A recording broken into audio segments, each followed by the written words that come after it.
Welcome to lesson 9.2, angles inside and outside of circles. We're going to continue our discussion on angles in circles. This time you're learning three formulas. And the important thing to know from this lesson is how to use the formulas and when to use the formulas. All right? How and when. All right? So the titles of these formulas are going to be pretty important because that'll tell you when to use them. The first one is the intersecting chords angle theorem. And obviously, this is when you're looking for an angle and you have two intersecting chords. Now, you might be asking yourself, what is a chord? I haven't learned that. Well, I'll tell you. AC is a chord, all right? And BD is also a chord. And these are chords because, let's put a little note here. It has endpoints. It's a line with endpoints on the circle. All right, so these are two lines that have endpoints on the circle. And when you have that, you're going to use this formula. And I have all this fancy writing up here, but you could ignore that. Let's not even deal with that right now. You know the angle formed by these two chords, this angle, or even this angle or this angle. These angles will be intercepted arc 1 plus intercepted arc 2 divided by 2. So you just add the measure of these two arcs and divide it by 2. So let's say this was 60 and this was 80. All you would do to get this angle AED would just be 80. So that we'd say angle AED is 80 plus 60 divided by 2. That's 140 divided by 2. That's 70. So these angles would be 70. Nice and easy, right? You just add the two arcs divided by 2. So that might have been a little too crazy for you though. So let's try a nice easy problem. Let's just get into it. So question number 1, find the value of angle AED. All right. Now I always like to put an X for what I'm looking for. So let's put an X right over here. This is where my X goes. Angle AED is right here. Let's put X right there. To find it, all we have to do is plug into our formula. So the angle, which goes here, X is equal to intercepted arc 1 plus intercepted arc 2 divided by 2. So that's 100 plus 50 divided by 2. So X is going to be equal to 100 plus 50 divided by 2. X is equal to 150 divided by 2. X is equal to 75 degrees. So what will we put for this angle? That's right, 75 degrees. So nice. Let's end this off by answering what it was asked. Angle AED is equal to 75 degrees. And we'll box that guy right up. So it's just plugging in, okay? So this one will show you, here's another way to use this formula, all right? You might not even have known how to, you wouldn't have thought to do this. I'll show you.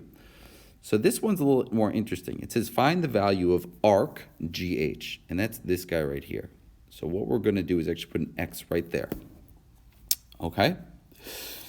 So to find the value of arc GH, first thing you say is, what formula should I use? Well, let's see. I have two chords. I have GI, which is a chord, and FH. So we're going to use the intersecting chord formula. And what we do is plug in as follows.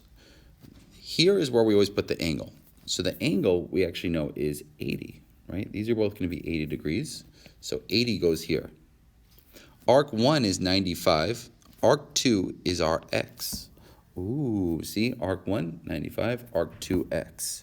So we're just plugging into our formula. And since we're looking for an arc, it still goes over here. So now, what do we do to solve this? Well, my favorite thing to do is to get the denominator to go away. So we're going to multiply both sides by 2. Cancel, cancel. You get 160 is equal to 95 plus x. Solving for x, we do minus 95 from both sides. And we get 65 degrees is equal to x. And that makes sense, right? 65 plus 95 is equal to 160 divided by 2 is 80. So GH, arc GH is equal to 65 degrees. Chickies! All right, let's move on to formula. It's called the secant theorem. Now, guess what you need to have to use the secant theorem? That's right, you need two secants. Now, what is a secant? I'll show you. AF is a secant, and BF is a secant. And maybe we should write down what a secant is. It's a line with one endpoint on and this should say 1 on circle, 1 endpoint outside circle. All right, so these are secants because we have B, which is on the circle, F, which is outside the circle. Same thing for AF. So these, when you have two secants, this is the formula that you use. The angle formed by the two secants, you could ignore this again, we're not going to do it. The angle formed by the two secants is going to be the big arc minus the small arc divided by 2. So let me show you where those are. Big arc would be this guy, AB. Small arc would be this guy, DE. So what you do is subtract those two from each other and divide it by 2 to get your angle. So let's say this was 100. Let's say this was, I don't like that color. I'm sorry, I'm being a little picky today. Let's say AB is 100 degrees. Let's say this is, I don't know, 20 degrees. You would just do 100 minus 20 divided by 2. That gives you 80 divided by 2, which gives you 40 degrees. So our angle right here, angle F, would be 40 degrees. So it's big arc minus small arc divided by 2. Let's give this guy a shot. What do you think?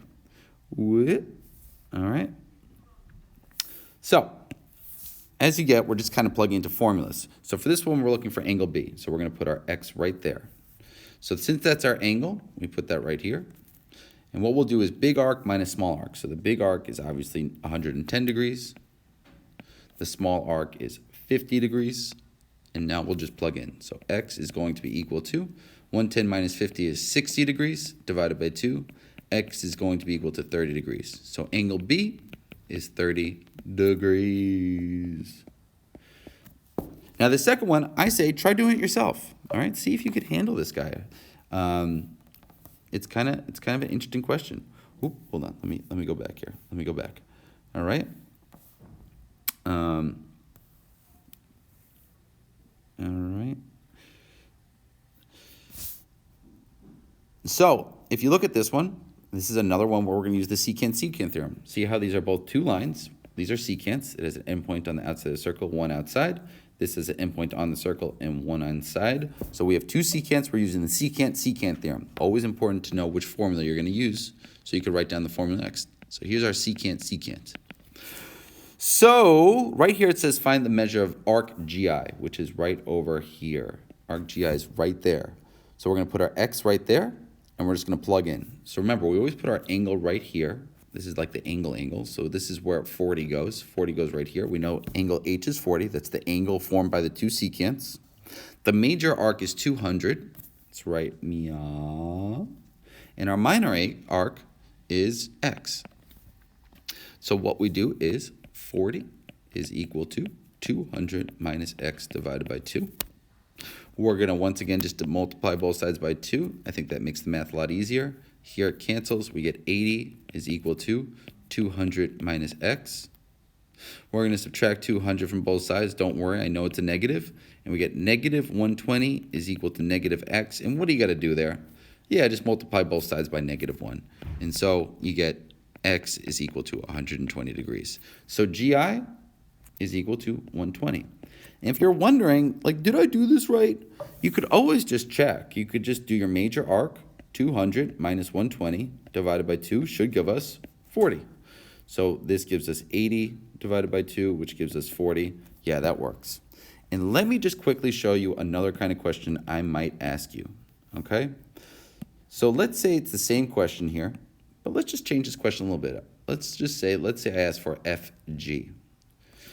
Well, the thing is, this is FG right here. You would do the same thing you did. We wouldn't change a thing. We'd still get 120. But to get FG, what we're going to do is this. Since we know two parts of the circle, we have part 1, which is 200, and we have part 2, which is 120. What you do to find this missing part is just 360 minus 200 minus 120. And that would also actually just give you 40 degrees. All right, that's a coincidence. But yeah, remember, all three parts of the circle added to 360. There's just an narrow variation on this question. Final question, all right? Find the value of K. This is an interesting one, okay? Why? Because they're only going to give us one piece of information here.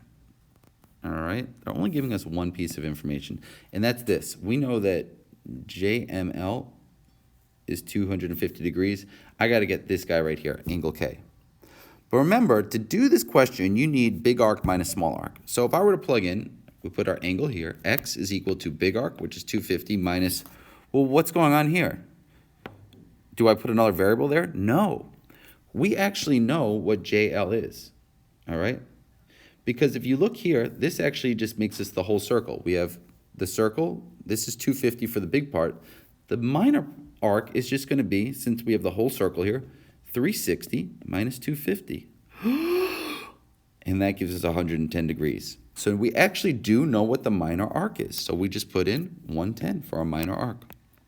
And now we can solve the question. X is equal to 140 divided by 2. X is going to be equal to 70.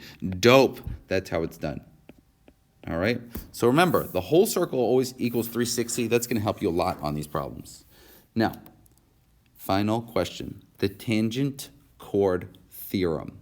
So in this one, you're going to need a tangent in a chord. So if you see a tangent in a chord, you know this is the guy to use. So let's take a quick look here. What is a chord? Well, that's this guy, right? AD is our chord. That's a line with two endpoints on the circle. What's a tangent? Well, FE is our tangent this time. This is chord. This is our tangent. Okay? So, the reason this is a tangent, just so you know, it has touches circle at one point. So it touches the circle right here, but it has no endpoints on circle. No endpoints on circle. So it touches the circle, but it has no endpoints. So it touches right here, but the endpoints are both outside of the circle.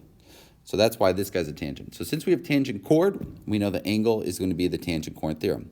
And this is pretty easy. The angle is going to be equal to the intercepted arc divided by 2. So if this is our intercepted arc right over here, the angle formed right here, the whole thing from end to end, look how it goes all the way through. Angle ADE would just be half of that, which is 100. Easy. Let's just do a few examples. Okay? Why not? Why not? Can't hurt. First one says find the measure of angle A. All right? Angle A is, oh, this should say angle CAB because A could be either way. Come on, Seagull. Use 3 letters. Yes, this should be angle CAB. Find angle CAB, and we know that this arc right over here is 80 degrees. All right? So if this is CAB, we put an X there. Our intercepted arc is just equal, our angle is equal to the intercepted arc divided by 2. That's 80. So X is going to be equal to 40 degrees. Come on, that's so easy. That's so easy. Angle CAB, 40 degrees. Let's give this one another shot. Let's keep going with this, all right? This one's a little different. This says that angle GHI is 80 degrees. So we know the angle this time. We want to find arc HI, which is this guy right here. So since we're looking for the arc, we're going to put X there.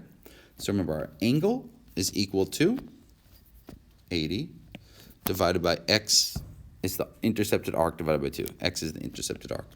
Once again, I think we got this by now. We're going to multiply both sides by 2. We get 160 is equal to X. And guess what? You're already done.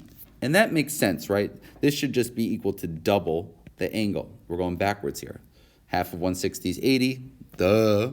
So HI, our arc, is equal to 160. Final one. We know that angle MLK is 140 degrees right here.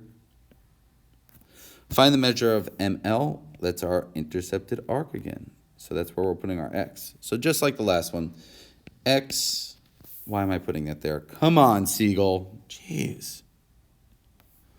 Oh, look at that. That all just went away. Didn't expect that to happen. Well, anyway, we know that our angle, which is 140, is going to be X divided by 2. Multiply both sides by 2 to solve this one. We get 280 is equal to X. You could have just doubled it also. You're getting the point. 200.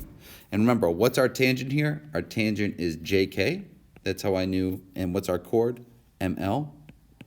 that's our chord, that's our tangent. That's how I knew to use that formula. Chord tangent formula, because I have a chord and tangent. All right, guys, that's it for this lesson. Hopefully, you already know what I'm about to say, which is kiss your mama. Kiss your mama, because she loves you, and you need to show her some love. Because you're a teenager, and you're probably not doing it very often. Probably like, Mom, get out of my room. But you just got to be like, every so often, like, I'm sorry, I love you. All right, bays.